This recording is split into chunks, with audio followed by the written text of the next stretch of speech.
Reçois de moi le parfum qui t'est dû, la beauté de ton nom, oh, mon âme est perdue. Je veux n'être qu'à toi, Jésus, je t'aime. Reçois du peu que je trouve à donner, tout l'amour que mes yeux n'ont pas su te montrer. Je veux n'être qu'à toi, Jésus, je t'aime. Rien n'est plus beau que ton nom, rien n'est plus saint que le sang du pardon. Je veux n'être qu'à toi, Jésus mon roi. Je ne veux rien que vouloir te louer, adorer ton saint nom et ta fidélité. Je veux n'être qu'à toi, Jésus, je t'aime. Je veux porter et laver à ta croix les pensées de mon cœur dans le cœur de tes voix. Je veux n'être qu'à toi, Jésus, je t'aime. Rien n'est plus beau que ton nom, rien n'est plus saint que le sang du pardon. Je veux n'être qu'à toi, Jésus mon roi.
L'Éternel Dieu, après avoir tout créé, prit l'homme et le plaça dans le jardin d'Éden pour qu'il le cultivât et le gardât.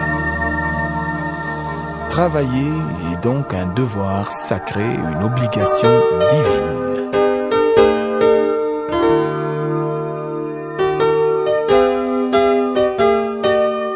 Tout homme qui travaille selon le plan de Dieu pour sa vie est un homme béni.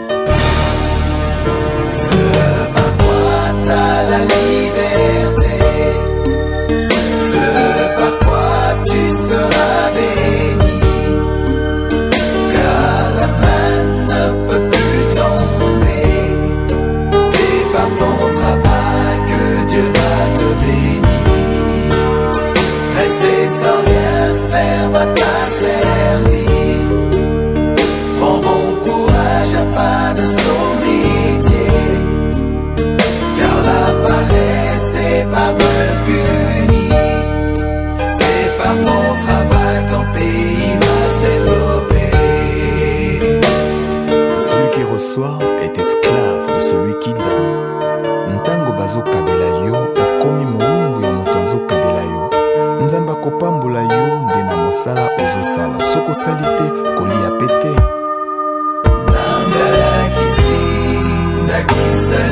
liboso asalaki mosala mikolo motoba tekoyonanga tomipesa ya solo na misala tekolo apamoli ce par quoi t'as la liberté, ce par quoi tu seras béni, car la main ne peut plus tomber, c'est par ton travail que Dieu va te bénir.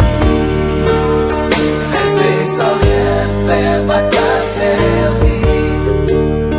Prends bon courage, y'a pas de saut métier, car la paresse c'est pas Dieu punit, c'est par ton travail ton pays va se développer. Ce par quoi t'as la liberté, ce par quoi tu seras béni, car la main ne peut plus tomber, c'est par ton travail que Dieu va te bénir. Rester sans rien faire va t'asservir. Prends bon courage, y'a pas de saut métier, car la paresse c'est pas Dieu punit, c'est par ton travail que ton pays va se développer. Ce par quoi t'as la liberté, ce par quoi tu seras béni, car la main ne peut plus tomber, c'est par ton travail que Dieu va te bénir. Rester sans rien faire va t'asservir.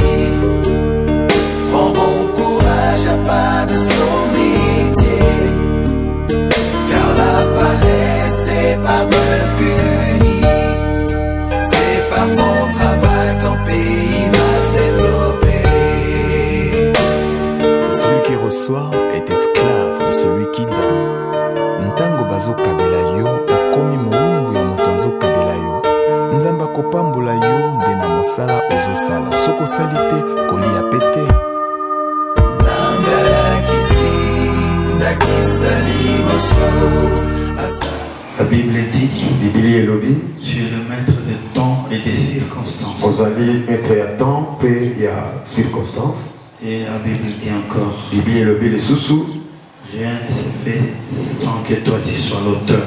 eloko moko kosala te soki yo ozali mokolo nango te. Avant le fondement du monde, ya moke mokili ebanda tu avais connu ces jours oyebaki mokolo oyo et tu l'avais écrit sur ton livre de souvenirs. okomaki yango na buku na yo ya bomoi to ya makasi. Voilà pourquoi aujourd'hui tu accomplis ce que tu as déjà prédestiné depuis l'éternité. yango lelo okokisi nyonso oyo okokisaki wuta na ebangeli. Nous te remercions pour ta présence. tozotonda yo mpona kozalisami na yo Au nom de Jésus-Christ, notre Seigneur, notre Sauveur. na nkombo na yesu oyo azali kolo mobikisi na biso. Maintenant, amen. est-ce que nous pouvons acclamer fortement? eske bana tokokobetela yesu kristu maboko makasi. yesu aza mokonzi ya bakonzi nalingi obakisa mwa milolo. gloire au seigneur. Merci. merci jésus. Je remercie le Seigneur qui est le maître de tout. Nous allons lire quelques passages. tozotanga mwa makapo ya mike D'abord dans Ésaïe 68, verset 6. nano na esaïe chapitre nango 68 verset 6. La Bible dit ceci. biblia elobi boye Dans sa maison très sainte, Dieu est un père pour les orphelins, un défenseur pour les veuves. Et nous allons lire Job 31, verset 16 jusqu'au verset 23. Job dit ceci.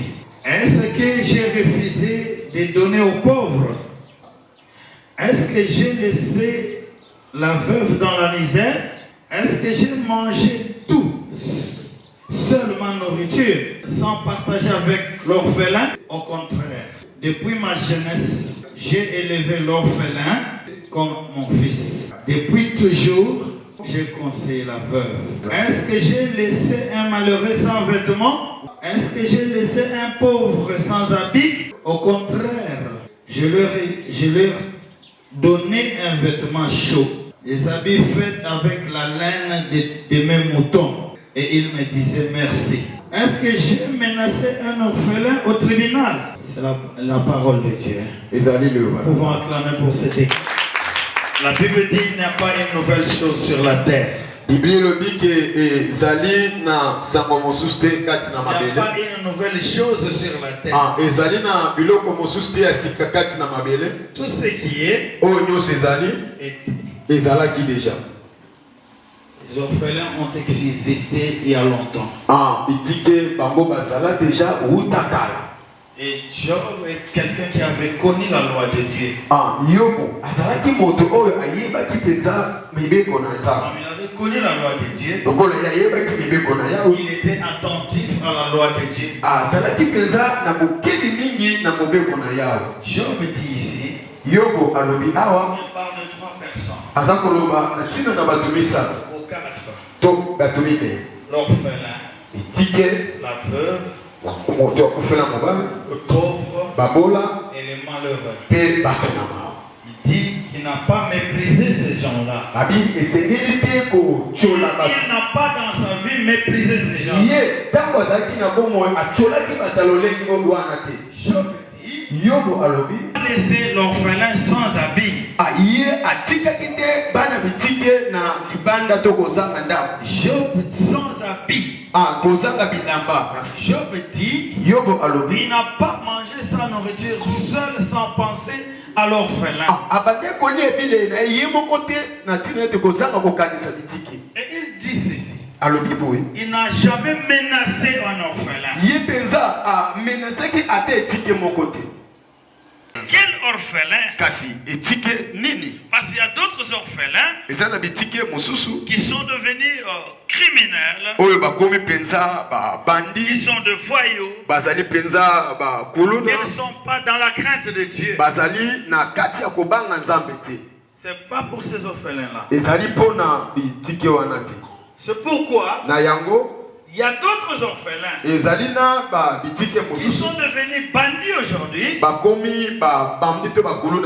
ont manqué l'encadrement.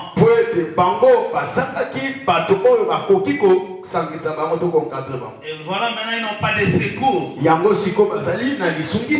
ne vient pas à leur secours. Dieu ne peut pas leur défendre. Parce qu'ils marchent à l'encontre de la parole de Dieu. Mais nous avons un devoir. D'aller vers eux, et les chercher, et les emmener dans la voie de Dieu, de les rééduquer, afin qu'ils reviennent dans le bon raisonnement, afin que Dieu soit leur défenseur, que Dieu soit leur protecteur. Mais il y en a d'autres orphelins qui sont encore sous la garde de quelques responsables de famille. Nous étant l'église, et nous étant éducateurs de la société, nous avons l'obligation d'être ensemble avec leurs responsables pour le bon encadrement de ces enfants-là.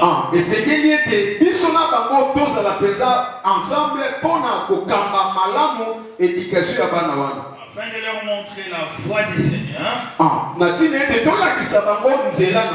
leur dire, s'ils ont perdu des parents, mais ils ont un parent qui fait plus que même les parents charnels.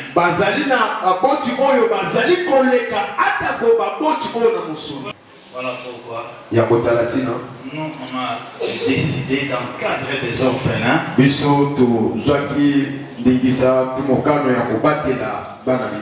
sont encore nombreux. Ça c'est un échantillon. Que Dieu vous bénisse. Nous pouvons acclamer pour notre Dieu. Acclamez fortement.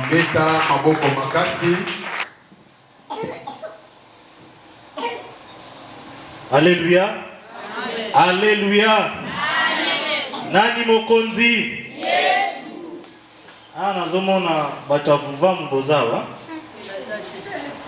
Bandimi ya Yesu tozali. Nani mokonzi? Nani mobikisi?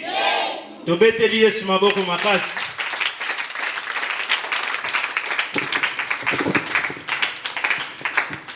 Nzambe azwa lokumu pona mokolo ya lelo. Ndenge frère Fabrice auti koloba kombo na ngai frère Fortune Mbala. Comme mot de circonstance, toye lelo elongo na bandeko kotala bana na biso baleki na biso oyoyo tobengaka ba orphelin. Ba orphelin misusu bakufela mama kaka, papa kaka, misusu pe bakufela papa na mama. Je crois que yakobakisa mingi ezate topesi Nzambe merci pona mateya malamu oyo prophète Moïse auti kote ya biso. Je crois que nyonso eza clair pona bino bana bobungisa elikia te. Soki boyoki mateya papa te malamu elinkoloba ete bino ba oyo bokufela baboti liboso na Nzambe bozana motuya mingi koleka kutu bana oyo bazana baboti. Alléluia. Bomi betela na bino moko maboko. E na ngambu na biso pe ba parents oyo na égard na bango tozali ba tata mwasi, ba noko, ba koko. C'est vrai, les temps sont durs. Tozozo ngara na mateya na biso Job alobi ke alingaki komona orphelin na pasi te azwaki soin na bango azalaki papa po na bango. Donc na biso baboti tokosenga ete bana ya bandeko na biso, bana ya bana na biso tosala effort ya komema bango na motema moko lolenge moko na bana oyo biso toboti. Alléluia. Lokola toza kokima mbangu na sima ya tango ndenge bokoki ko constate toye na babiloko. Babiloko toye nango lelo yango tende mutu ekosilisa pasi to pe ko combler vite na ba besoin nyonso non. Parce que lelo toza ko telemela même sur internet partout. Ezana basali ya Nzambe ya lokuta oyo bayebi eloko moko te même sur la mission koloba ete ba orphelin tango Bible eza koloba ba orphelin c'est sur le plan spirituel nenge Yesu alobaki je ne vous laisserai pas orphelin. Wana ezali ba faux enseignement, mauvaise compréhension ya maloba na Nzambe. Yesu ye moko aza kolo na biso tomonaki yango quelque part tango atei wana ezalaki ba orphelin te. Batu bayoki nzala atelemi nanu na ba disciple na ye alobi faut trouver solution pour na batu oyo. Et nenge Bible ezobisa biso que l'homme ne vivra pas de pain seulement. Donc cela veut dire que biso lokola batei ya sango malamu, nous avons la responsabilité à tout moment ya ko associer parole oyo ezali spirituel, pain de vie na pain oyo ezali physique. Alléluia. Amen. Voilà pourquoi ndenge Yesu Masi atunaki nazalaki na prison boyaki kotala ngate nazalaki elamba nazalaki malade bosungaki ngate ndenge prophète auti kote ya biso moto oyo aza ko penser na orphelin na veuve baza ba catégorie ya batu oyo Nzambe azalaka sensible. Alléluia. Parce que Nzambe alobi ye moko ke azali papa ya ba orphelin, défenseur ya ba veuve. Donc cela veut dire quand osimbi Bantu oyo nzambe azana misu likolo na bango na ndenge moko ya mabe oza na problème na nzambe. Alléluia. Amen.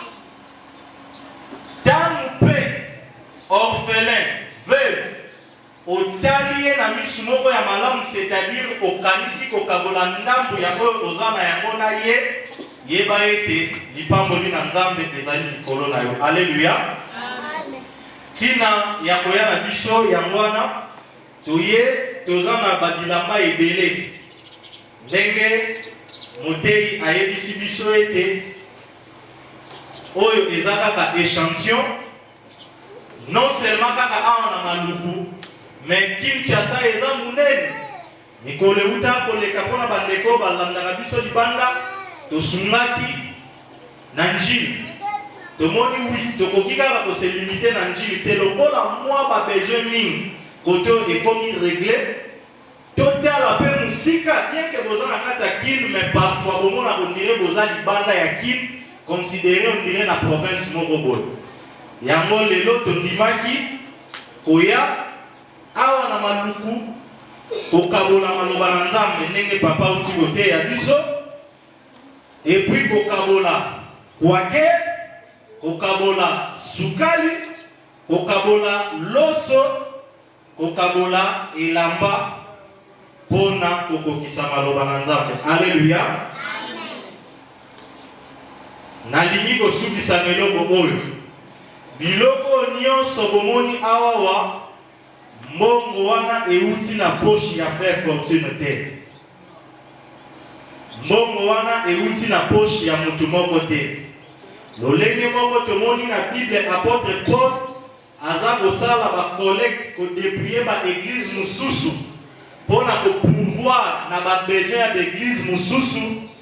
Ndenge moko pe na biso oyo tozali ko imiter ye parce que alimitaki Christ, totalaki kati na biso bana na nzambe oyo toza awa na Kinshasa pe libanda, moto na oyo akokaki na makoki na ye akotisaki loboko na poche, asalaki oyo akokaki kosala librement. Alléluia.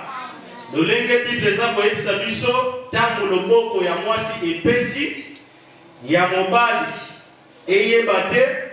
Donc c'est pour dire que moto na moto apesaki selon bozwi na ye na motema moko lolenge maloba na nzambe ezali kosenga na biso. Alléluia. Soki kodéranger te, avant peut-être to prier, tolingi to préciser eloko moko. Toza na loso, toza na sukali, toza na jus, toza na mai, toza na kwake, toza na ba ketch, sandal mapapa, kete jouet, pantalon, jupe, body. D'habitude na lobaka mingi, mais na okende musika te po mate ya déjà et résumé nyonso oyo mwana kokaki koloba. Donc soki ekodéranger te, totelemi pona kobondela. Moko na biso akotombola mongongo na ye, tozali kopesa nzambe merci pona mokolo kitoko maloba na nzambe oyo toyoki na nyonso oyo elekani comme première partie na kati esika oyo totongoli lingongo na biso pe topesi nzambe merci, tobondeli na kombo na Yesu. Éternel Dieu de gloire, toye lisusu na ntongo ya lelo liboso na yo mpona kopesa yo merci.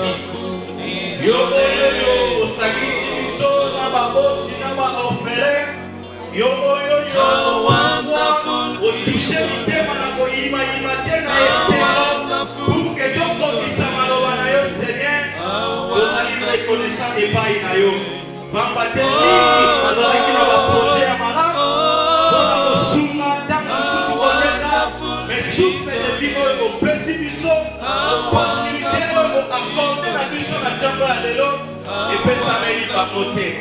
Tozali reconnaissant Seigneur mpona faveur na yo, mpona bolamu na yo, yango wana topamboli kombo na yo Jésus-Christ de Nazareth.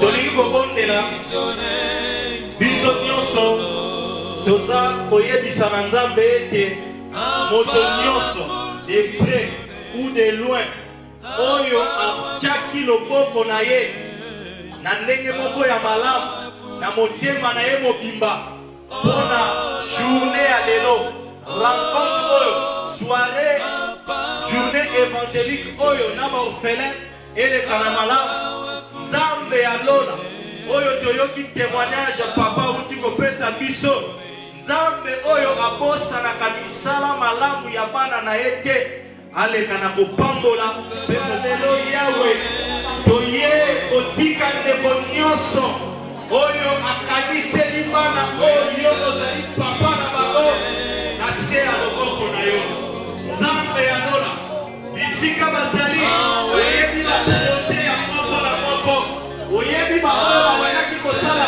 plus me mapesi oyo ya moke badisposaki yo nzambe oyo omultiplikaka osantime yo nzambe oyo osungolaka baporte mpe eterel tika ete faveur na yo yesu masiya elakompanye moko na moko bisika azali tika ete misala na bango efuluka tika ete mipepe nyonso ya moyini oyo ekokaki kokota na basante na bango na mibali na bango na bana na bango na pasi na bango akozi ya lipamboli na yo yesu masiya erepuse yawe mort précoce maladie bizarre épidémie nyonso oyo ekoki konuire bango pere éternel torendre yango nul et sans effet na kombo na yo yesu toproclame victoire na kombo na yo yesu toproclame bénédiction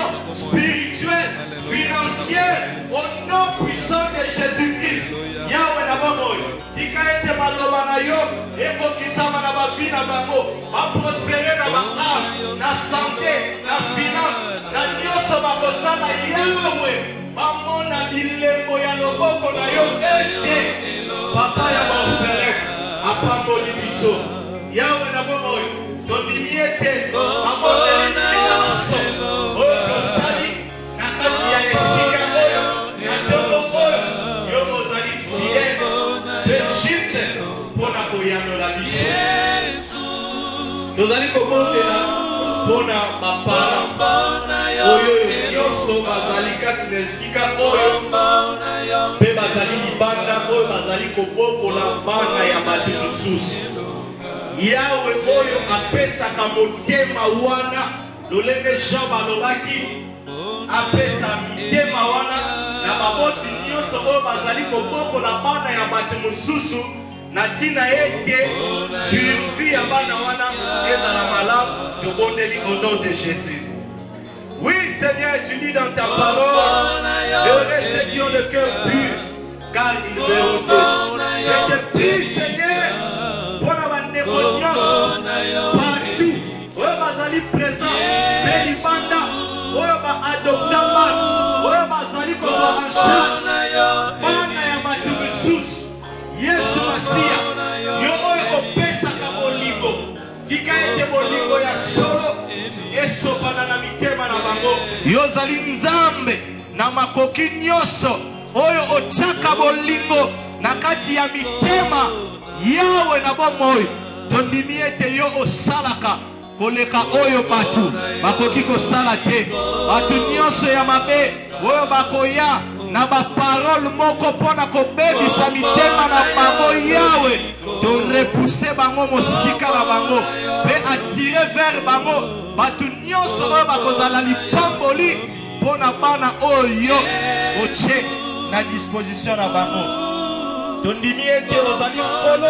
odela ya bafaible mo na biso yawe na bomoi yo oyebi nini oyo ezali kosenga na biso na ntina ya kosangana na biso na ntongo ya lelo topamboli kombo na yo Jésus Christ de Nazareth mpe tobeti maboko mpona lokumu na Yesu tolobi amen amen amen Nzambe apambola biso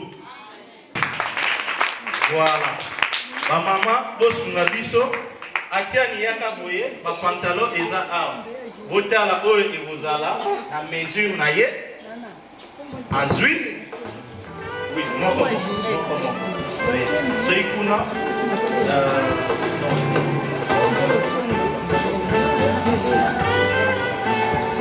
Oyo, ça va, je pense. Oyo, ça va.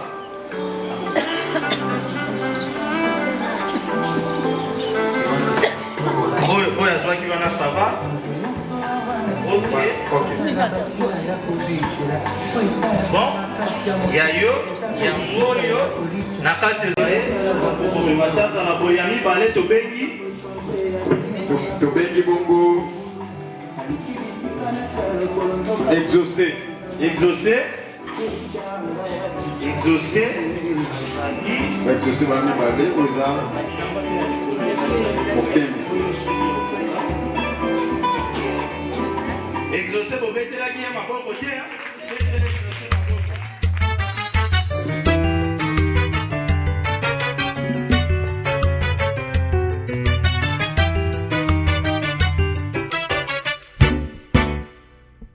Zambe malamu, Zambe malamu, Zambe malamu, malamu malamu, Zambe, Zambe malamu, Zambe, Zambe malamu, Zambe malamu, malamu, Zambe malamu mingi, malamu, Zambe, Zambe malamu, Zambe malamu, malamu, malamu.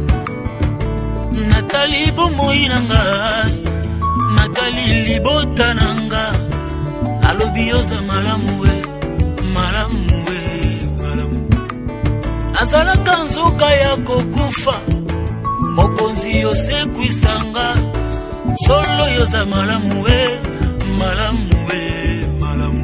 Zambe, Zambe malamu, Zambe, Zambe malamu, Zambe malamu, malamu, Zambe malamu mingi, Zambe malamu we,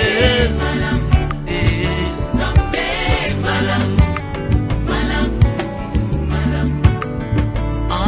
Yesu bolingo, Yesu bolingo, oh Yesu bolingo, bolingo bolingo, Yesu Yesu bolingo, Yesu Yesu bolingo, Yesu bolingo, bolingo, bolingo motema nangayo, bolingo, Yesu bolingo, Yesu bolingo, bolingo, bolingo.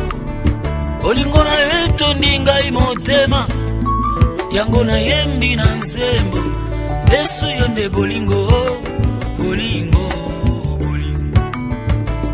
Abenga yo na kombo nini Shilo yoza malamu, Yesu yonde bolingo, bolingo, bolingo, Yesu Yesu bolingo, Yesu nanga, Yesu bolingo, Yesu bolingo, bolingo, bolingo.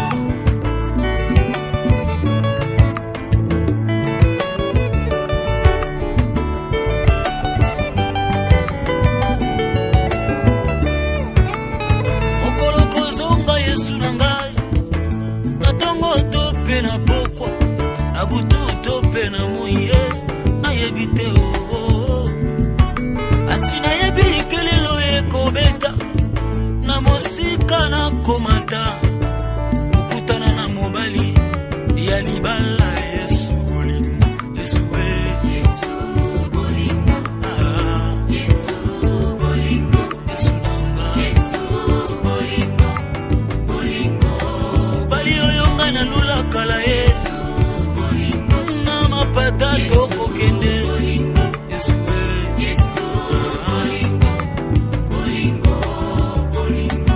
Ema elonga nanga yokumama, elonga nanga yokumama.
merci bandeko alleluya topesi nzambe merci na bapapa na bamama mpe bandeko nyonso bazalaki likanisi ya kosunga bano tozobokola comme baofele topesi bango merci nzambe apambola bapapa wana apambola mpe bamama wana balasi na bakanisi ya soki kotia liboko na baposhi na bango baya kosunga bana oyo biso tozobokola mpe nzambe alola apesa biso lisusu makasi apesa biso bolingo wana papa Moïse alobi na mitema tozwa bana wana lokola bana na biso vraiment nde yango topesi merci mingi vraiment.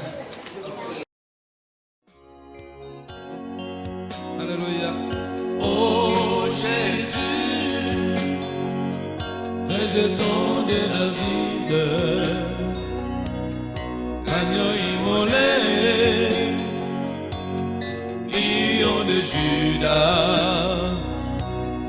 étoile du matin, reçois la puissance, la louange, la sagesse, la force, l'honneur et la gloire, ô Seigneur. Oh, merci Seigneur. Oh Jésus.